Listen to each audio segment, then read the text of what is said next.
A few months ago, the idea of giving every American adult $1,000 cash was a relatively fringe idea in U.S. politics, the pet proposal of long-shot presidential candidate Andrew Yang and almost no one else in elected office. The coronavirus crisis and fears of a resulting recession have changed that situation basically overnight. While Americans received checks as part of the response to recessions in 2001 and 2008, those were sent out as rebates or refunds to taxpayers. Never before have all Americans, regardless of income, gotten checks. On Monday, Senator Mitt Romney, the Utah Republican and former GOP presidential nominee, called for $1,000 cash payments to every American adult as coronavirus measures to keep people in their homes threaten to put millions out of work. While expansions of paid leave, unemployment insurance, and SNAP benefits are crucial, the check will help fill the gaps for Americans that may not quickly navigate different government options, Romney argued in a press release. This, to be clear, is not the same as Yang's proposal. Yang wanted monthly checks as a regular government policy, while Romney is supporting a one-off $1,000 check as an emergency measure. In that context, $1,000 might not be enough. Former Obama chief economist Jason Furman has proposed payments of as much as $3,000 per adult and $1,500 per child. But the fact that a conservative Republican is proposing unrestricted cash payments during a GOP administration, in which even heavily regulated government programs like food stamps are under attack, is notable.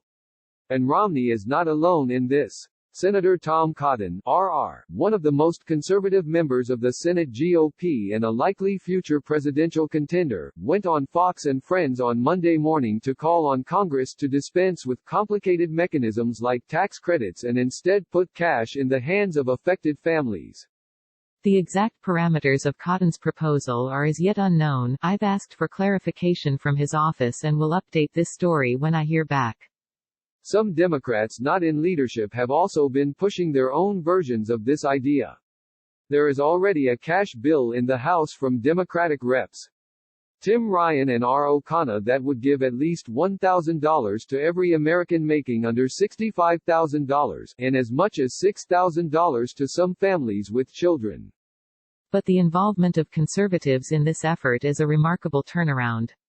Conservatives fought for decades to abolish America's cash assistance program for poor families with kids, and succeeded in 1996. Romney attacked Barack Obama over the issue during the 2012 election, and Cotton, who has been a consistent supporter of drug testing and work requirements for welfare programs, has even called for unemployed poor people without disabilities to be kicked off Medicaid. Romney and Cotton are reflecting, to some degree, the consensus among economists, including many conservatives, that both economic stimulus and humanitarian considerations necessitate delivering cash to Americans immediately. It's an especially compelling idea when compared to Donald Trump's plan for payroll tax cuts, which would leave out any Americans who are out of work or not making hourly wages due to coronavirus shutdowns. Harvard economist Greg Mankiw, who served as chief economist to President George W. Bush, has argued that cash payments are needed not so much to stimulate the economy as to help people whose jobs are impossible to perform due to social distancing. It's a humanitarian measure, not a stimulus measure. Financial planners tell people to have 6 months of living expenses in an emergency fund. Sadly, many people do not, Mankiw writes on his blog. Considering the difficulty of identifying the truly needy and the problems inherent in trying to do so, sending every American a $1,000 check ASAP would be a good start. A payroll tax cut makes little sense in this circumstance, because it does nothing for those who can't work. Some sociologists and social welfare researchers have pushed back on the idea of giving cash exclusively to adults, arguing that children have to be included too. Zach Parolin and David Harris at the Columbia Center on Poverty and Social Policy have called for cash allowances for families with children to combat the crisis, noting that 1 in 3 children living in poverty don't get food stamps and that the provision of cash to families with children would provide a more direct mechanism for enhancing the consumption power of all low-income families while providing the fungibility needed to meet the evolving conditions of this crisis.